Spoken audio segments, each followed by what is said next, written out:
All right, get ready because today we're going deep on one of the wildest stories in finance, the rise and fall of Sam Bankman-Fried. Yeah, I mean, this guy was the crypto king, he was. built a billion-dollar empire like it was nothing, and then Nothing. gone. And now, facing some serious time. What I think is so interesting about this whole story, I mean, we've been looking into it. Right. He doesn't come from, like, the world of finance that you kind of expect. Yeah, like, his parents, both of them were law professors at Stanford. That's right. He actually graduated from MIT with a physics degree. Yeah. So, yeah, not your typical Wall Street, No, not at all. Yeah. So how does this physics whiz go from that to building this massive crypto empire? Well, I mean, that math background, it was, like, really key. Yeah. Bankman-Fried's, like, first time in the crypto world was with something called, it was called the kimchi premium. And this wasn't just, like, some random thing he stumbled on, you know what I mean? Right. It really shows you how he was already thinking differently than everyone else. Like, he noticed that Bitcoin was trading for a lot higher in South Korea than other exchanges.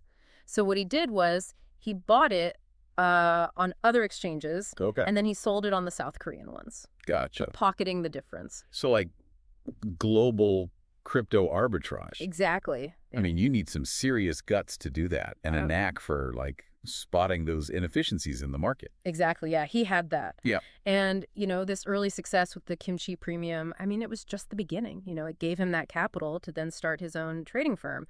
2017, Alameda Research. Right. I've seen reports that, at its peak, Alameda was making Bankman-Fried $1 million a day. $1 million a day. Yeah. That's insane. I mean, talk about a meteoric rise. Yeah, it really is. That's wild. Yeah. And so that success with Alameda, that was kind of the springboard to then launch FTX. Right. Which is the crypto exchange that would make him, famous. Right. Or infamous, depending on how you see it. Right. I mean, FTX, they were everywhere. Super Bowl ads with Tom Brady, Yep. naming rights for the Miami Heat Arena. They went all in. What was it about FTX that, like, led to that kind of rapid growth? Was it all the marketing or was there more to it? Well, I mean, that marketing blitz definitely, played a role. It did, yeah. Bankman-Fried, he wanted to make FTX a household name, and to a certain extent he did. But FTX also offered, like, a really user-friendly platform. Okay. They had some, like, innovative trading features that appealed to both, experienced traders and newbies. Right. So it was kind of like both, right? Yeah. So, yeah, it was a combo of a well-designed platform Okay. and then that really aggressive marketing. Got it. And that's what propelled them, that growth. But we know that growth wasn't sustainable, right? Right. Crypto winter 2022 hit the market hard. It did. Yeah. How did that impact FTX? How did it impact Bankman-Fried's empire? Well, the crypto winter kind of exposed the cracks that were already forming. Okay. And this is where the story gets a little bit darker. Okay. What was really happening at FTX and Alameda behind the scenes was not what they were saying publicly. This is where things get interesting Right. and shady. Yeah. In one of the articles that we were looking at, there was a section about Bankman-Fried's trial, and it just reveals some crazy details. Yeah. What was going on? So Bankman-Fried was, like, saying publicly that FTX and Alameda were these separate entities. Right. But in reality, it was much more intertwined Okay. and kind of dangerous, frankly. Right. So Alameda, his trading firm, was really reliant on FTT, Okay. which is FTX's own token. So think of FTT, like, as a house of cards. Okay. The value of it was built more on, like, promises and hype than, like, real assets. Gotcha. So it's FTX's own token. Yeah. But why is that, like, a problem? Well, the problem was that Alameda's, like, entire financial stability was resting on this shaky foundation of FTT. Hey. And then when the crypto market started to decline in 2022, Right. things started to unravel really quickly. Okay. So when the crypto winter hit, Yeah, FTT value probably tanked. it did. And that put Alameda in a very, very bad A spot. very precarious position. Yes. Yeah, and this is where that CoinDesk article, that was a huge part of it. All right. They published a piece, Right. and it revealed Alameda's balance sheet. Okay. And it showed that most of their assets were tied up in this FTT, which is basically controlled by FTX and Alameda themselves. Right. Very few of the tokens were actually circulating like freely in the market. So it was that article, that revelation that set everything off. Yeah. People realized that, like, oh, Yeah. Alameda's wealth was based on this token Yeah. that could tank at any moment. That could completely. And then they started pulling out their money. It triggered a panic, yeah. Yeah. Everyone started withdrawing their funds and essentially creating this, like, virtual bank run. It's like a bank run online. Exactly. So now Bankman-Fried's facing a crisis. What does he do? Well, at first, he kind of tried to downplay it. He even tweeted, FTX is fine, assets are fine, but obviously that didn't last very long. Right. Behind the scenes, he was frantically looking for a way out. So Bankman-Fried is like scrambling, right? Trying to figure out how to save his empire. Oh, yeah, totally. And this is where Changpeng Zhao comes in, Okay. CEO of Binance. Ah, Binance. FTX's main rival. Okay, yeah. Yeah, I mean, they were the big dogs, right, in the crypto exchange world. They were, yeah. Yeah. And so Bankman-Fried, I mean, this is kind of a desperate move, but he reaches out to Zhao for, like, a potential bailout. Wow. Yeah. So Binance, they initially agreed to acquire FTX, Okay. but then they backed out, like, pretty quickly after they saw, like, how bad the situation actually was. Yeah. I can only imagine that was a pretty, like, crushing blow to Bankman-Fried. Like, no bailout from your biggest rival. What did he do then? Well, at that point, no other options. FTX had to halt customer withdrawals. Wow. And they filed for bankruptcy November 11th, 2022.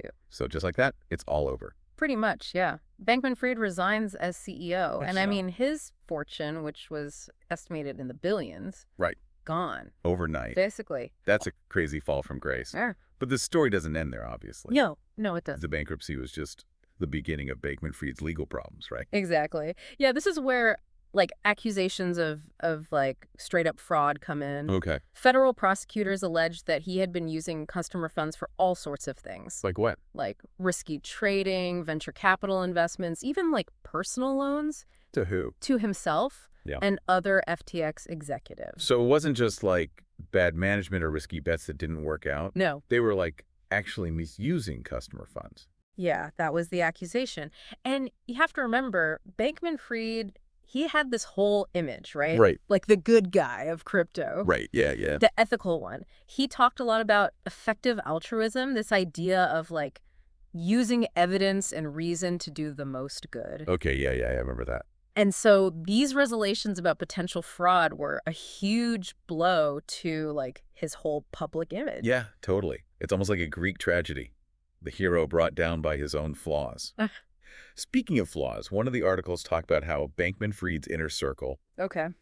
the people he surrounded himself with at FTX, it was kind of like a cabal. Okay. They like lived and worked together almost in a bubble. Like detached from reality almost. Exactly. Yeah. Yeah. And that insular culture, I think, probably played a role in the downfall. Oh, yeah, for sure. I mean, you had this group of like mostly young people, Right. many from like elite backgrounds. And they just kind of thought they were smarter than everyone else, above the rules. And that's a dangerous combination. Yeah. So it sounded like a combination of hubris, Yeah. lack of oversight, Yep. and maybe even a little bit of naivety. I think so, yeah. Like they just got caught up in their own hype. Right. And they really thought they could just like bend the rules of finance and get away with it. And, well, they didn't. The consequences were pretty serious. Yeah, for sure. So December 2022, Bankman-Fried's arrested in the Bahamas, Yeah. extradited to the U.S. to face a whole bunch of charges. Wire fraud, securities fraud, money laundering, even campaign finance violations.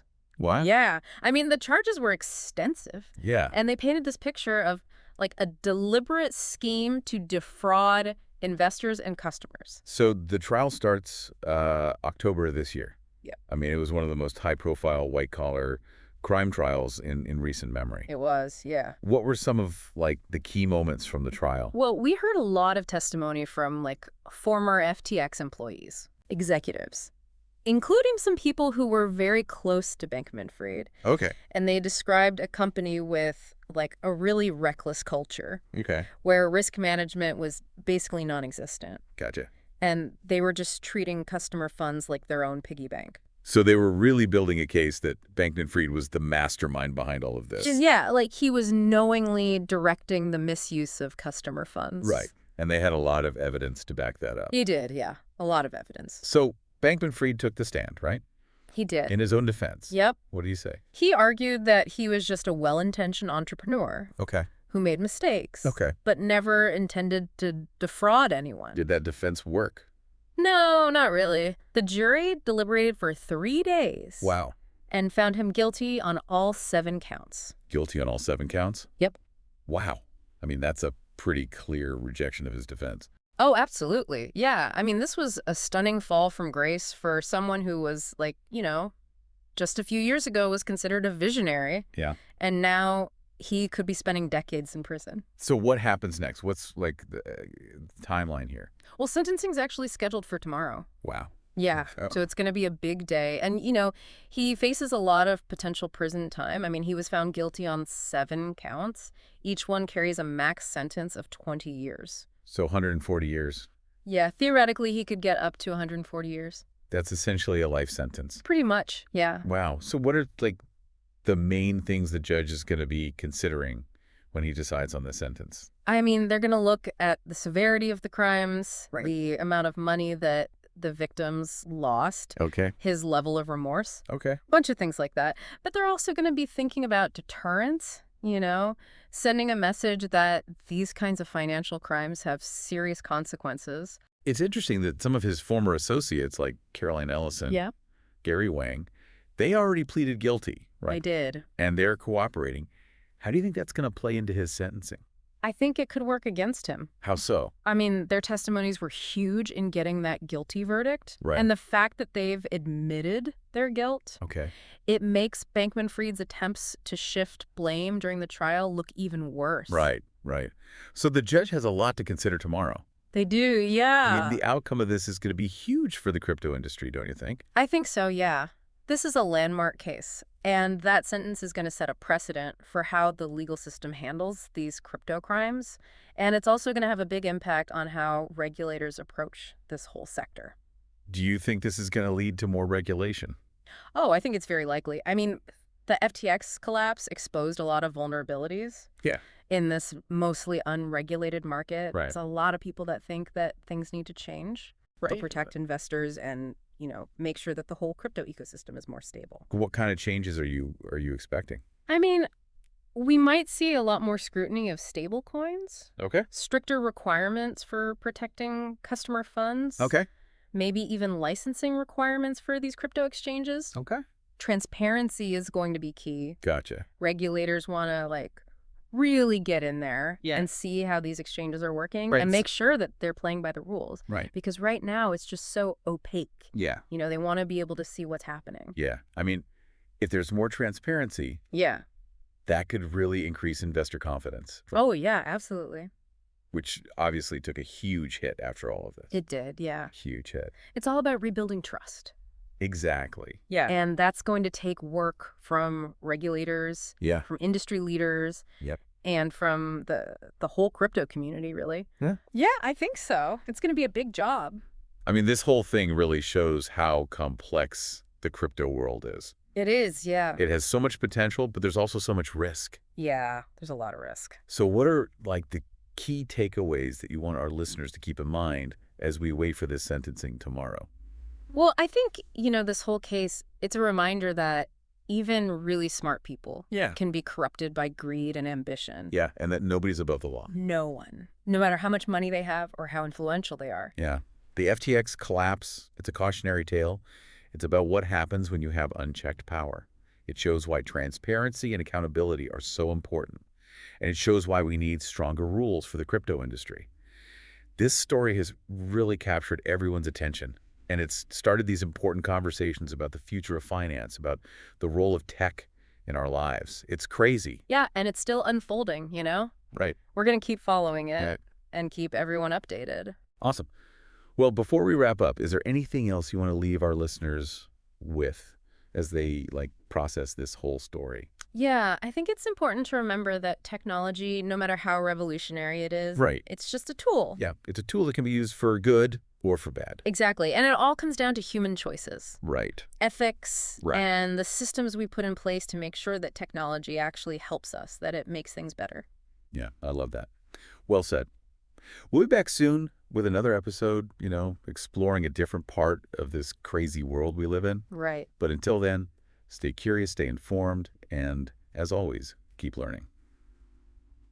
Okay, so we're back. And I got to say, Yeah. I'm still thinking about everything we've talked about with Sam Bankman-Fried and FTX. I know, right? It's wild. So many layers to this whole thing. Totally. It really makes you think about, like, ambition, Yeah. risk, Or greed. yeah, greed, and, like, that whole allure of easy money, in this digital age. It's like it's a whole different beast. It is. It's a different world out there now. And the story's not over yet. It's not, no. Today's the day, right? So it is. Bankman-Fried gets sentenced. Yep. Big day. And the whole world is watching. They are. I mean, what kind of punishment, right? Yeah. For what he did, orchestrating one of the biggest financial frauds ever. Yeah. I mean, it's huge. It really is. It's almost like a moment of truth, not just for him, but for, like, crypto as a whole, right? I think so. For the whole industry. What kind of precedent do you think this sentencing is going to set?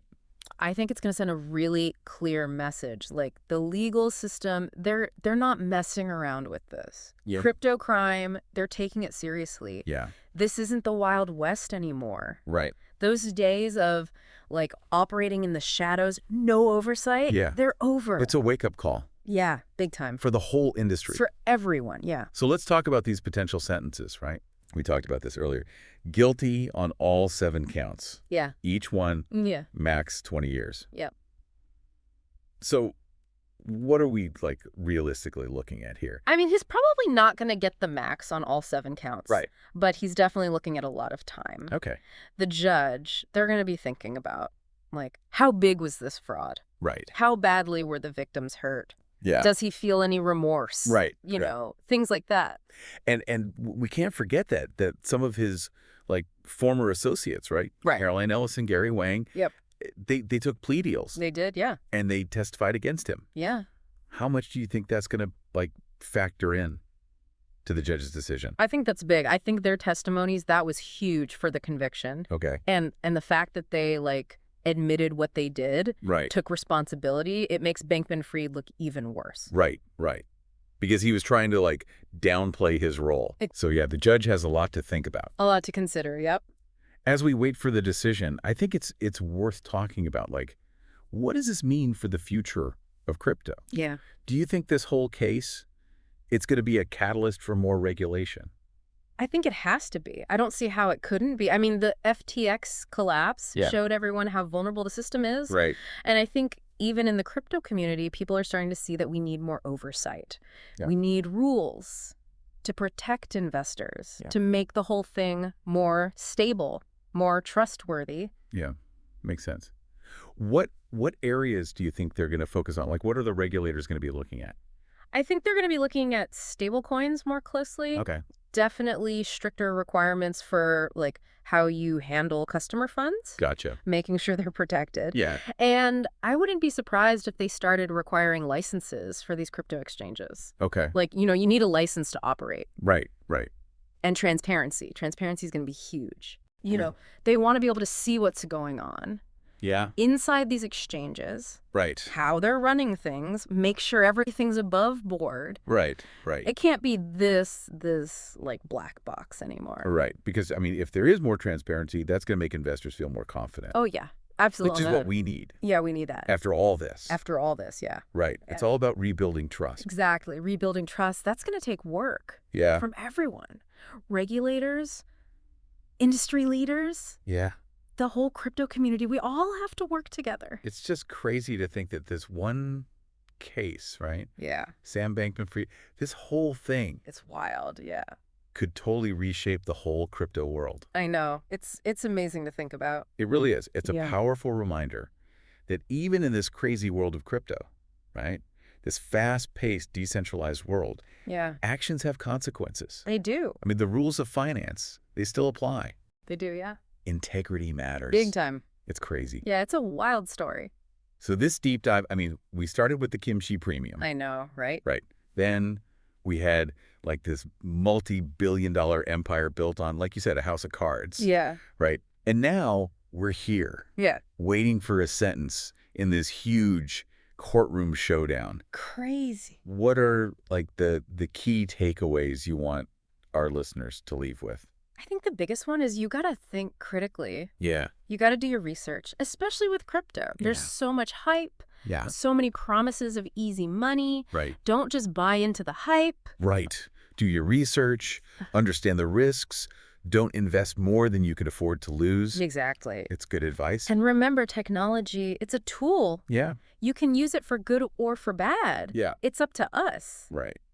All of us, to decide how we use it. Yeah. To make sure it's actually making the world a better place. It's a good point. We're going to keep following this story. Yeah. We'll keep our listeners updated. Absolutely. Thanks for joining us on this deep dive, the world of Sam Bankman-Fried, the FTX collapse. It's been a wild ride. It has.